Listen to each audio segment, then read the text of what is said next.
Cheers, Rob. Okay. Hello again, everyone. So it's a pleasure and an honor to share a couple of stories about how we at Teespring use S3, and in particular, a couple of the features that Rob just explained we've been using for the last year or so to great effect. But first, to set some background context here, what is Teespring? So Teespring is the leading social commerce platform that allows anyone, anywhere, to design and sell physical goods. I'll go into what that means from a technical perspective in a little while.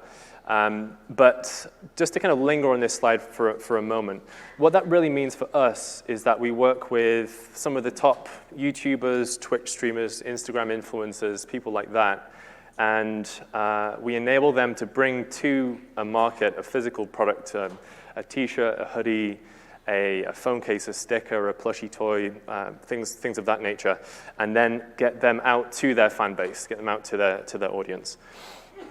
So for the creator population, they are able to grow their brand, support themselves, because they make some money from it, obviously, and the fans get a real physical connection in the mail with these people that they look up to, with the creators.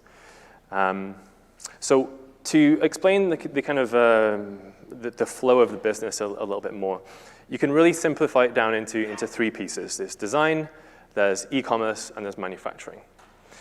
So firstly, by design, what I mean here is that we have the creator population, YouTubers, for example, Twitch streamers, and they use a tool within Teespring called the Launcher, which is a browser-based tool. And it's where they specify, I want to sell a mug with my face on it, and my face is this, and it goes here, and do that kind of layout work. And one of the things that the Launcher tool does is it generates a bunch of assets of images in multiple different formats, and it has to get those into S3. So just a quick note about signed Amazon S3 links here, which we've been using for forever and super convenient for us. The reason that's important here is because the Launcher is a browser-based tool. The creators aren't trusted people. They're just randoms on the internet. So we don't want to have a kind of public writable bucket. That would be definitely bad practice. And in fact, even the policies and the ACLs that Rob was just talking about aren't flexible enough here, because we want to very specifically allow for this person in this session to write to this object in this bucket. So it's very, very scoped down, and we can't really update policies fast enough. What signed URLs let us do is exactly that. We say to this user session, really, you now, using this token, effectively, have a way of writing to this place in the bucket. So that's how the assets get sent up from the Launcher and into S3. From S3, those images are used in multiple different places. So during the e-commerce experience, which is where the buyers are browsing around and hopefully buying stuff, we have generated these product previews. We call them mock-ups. And those mock-ups are basically a representation of what the buyer is going to get when they rip open their package in the mail. It's a sort of ghosted image of a t-shirt or of the mug or something like that. And then during the manufacturing stage, we have what we call print files, which are kind of machine-readable, normally very high-resolution images, which get fed into digital printers, die cutters, embroidery machines, things like that. And then from that point onwards, the products flow out to the fans. Now, the eagle-eyed amongst you will have noticed that the e-commerce and the manufacturing steps are actually kind of flipped here compared to a traditional business. So normally you make something, and then you sell it. For us, we do print on demand or just-in-time manufacturing for 99% of the things that we sell. And one consequence of that is that, well, I said on the previous slide that Teespring is all about allowing anyone, anywhere to bring a product to market. Combining that with the fact that we do just-in-time manufacturing means that we have a really large, a huge amount of data that we need to deal with inside of S3. When I say anyone, anywhere, what that means for us is there's no risk of launching a product on Teespring. You don't need to pay. You don't need many technical skills at all. What that means for us is that we have 7.5 million creators registered on the platform, and we have maybe 75 million designs. For each of those designs, there's maybe 10, 15, 20 different variants based on size and color and that kind of thing. So putting all that together, and we end up with billions of objects in a bucket, and we end up with petabytes of data. So what I'm not going to be talking about today is with 2020 hindsight, what would we do? Well, these are the things we would have done. I'm not going to cover these in much detail, but we would have put the objects into the right storage tier according to the information that Rob just shared. We would have tagged the objects up front. We would have given them meaningful names. We would have put them into folders or prefixes. Now, the fact I have this here should hopefully highlight the fact that we actually didn't do any of these things, unfortunately. That's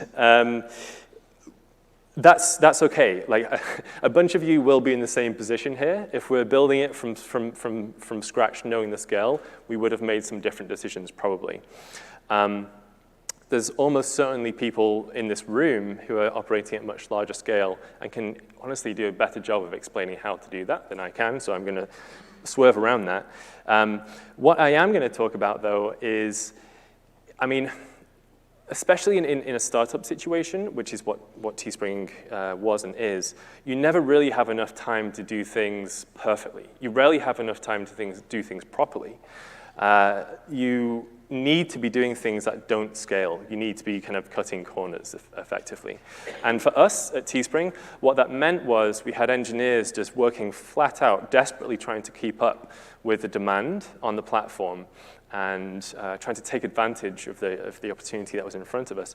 So that's how we ended up in this slightly sticky situation. But what I'm going to be talking about then is how we use a couple of the features that Rob just talked about before to enable us not to fix yesterday's mistakes. I'm going to rephrase this into yesterday's compromises, because if we hadn't taken those kind of shortcuts in the early days, maybe the company wouldn't have survived if we were too busy figuring out the perfect solution rather than going as quickly as we could do. So compromises rather than mistakes. And the two features I'm going to talk about are intelligent tiering and batch operations. So firstly, intelligent tiering. Okay, so I'm going to pose a problem here.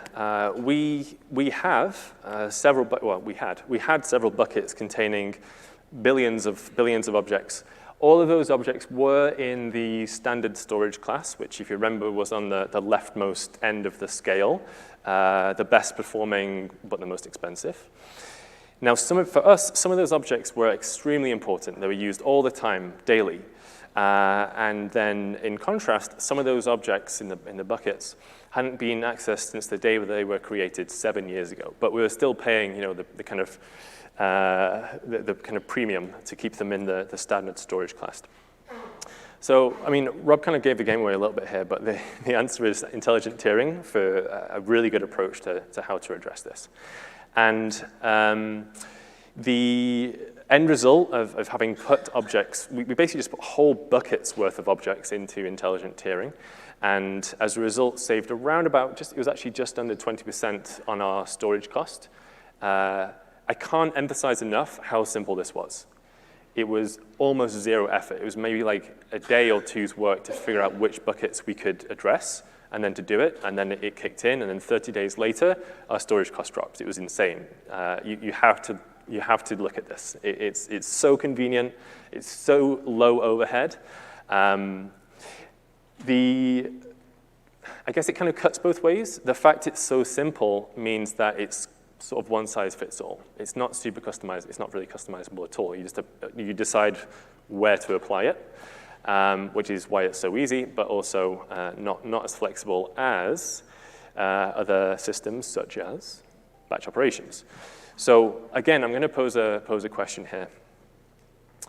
Okay, so we've got terabytes, petabytes, in fact, of unstructured data in your buckets. And by the way, that's spread across billions and billions of objects here.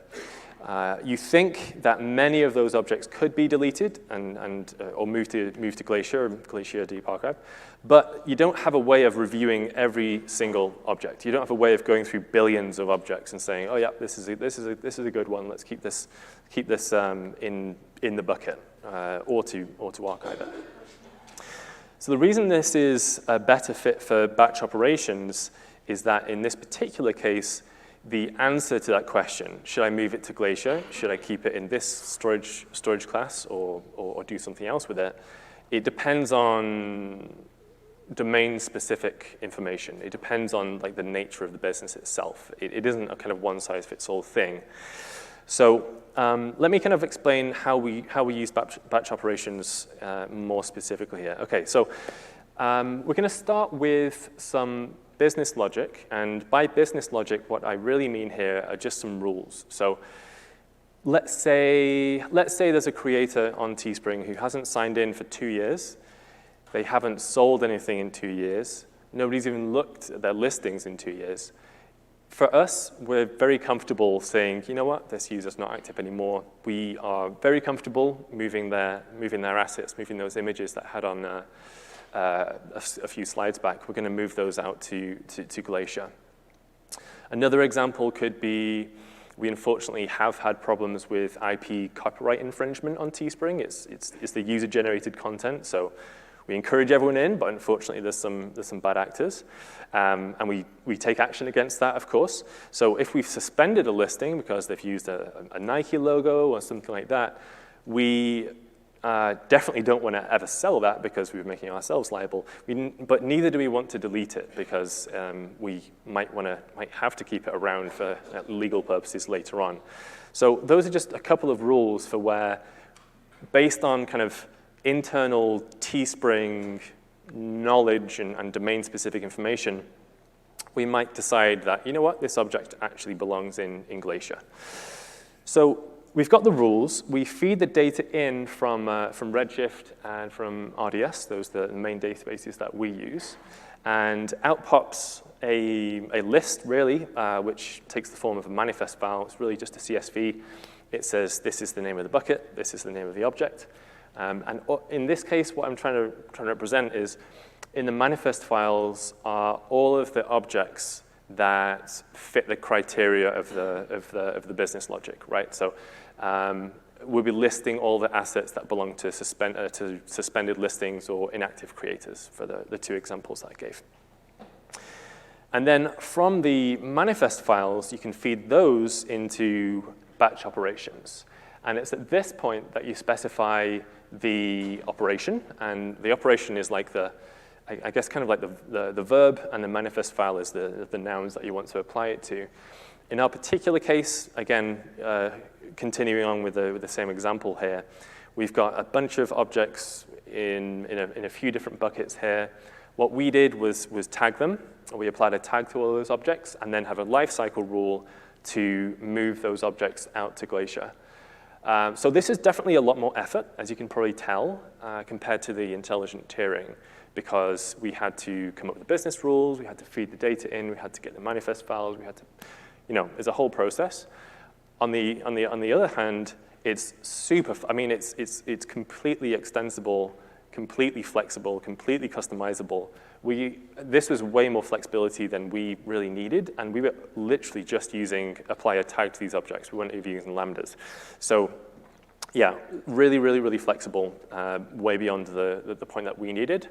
And you just have options. Like intelligent tiering is one size fits all, very easy, and batch operations is customizable and a bit more of an investment. Okay, so to wrap up here, ideally, you would add metadata to all the objects from day one. You would give them good names. You would give good prefixes. Maybe we would have even been generating the objects lazily. We wouldn't have created them all up front. We'd definitely be adding lifecycle policies and so on and so forth. But the main thing that I'm trying to get across here is even if you don't do those things, and realistically, very few of us have the luxury of being able to do so from day one, there are tools within S3 that allow you to retroactively fix the compromises, not the mistakes, but the compromises that you made in last year or 5 years ago, or whatever it was, pay down that tech debt and regain control of the data that you've got sitting in S3. Okay, I'm going to hand back over to Rob. Thanks, everyone.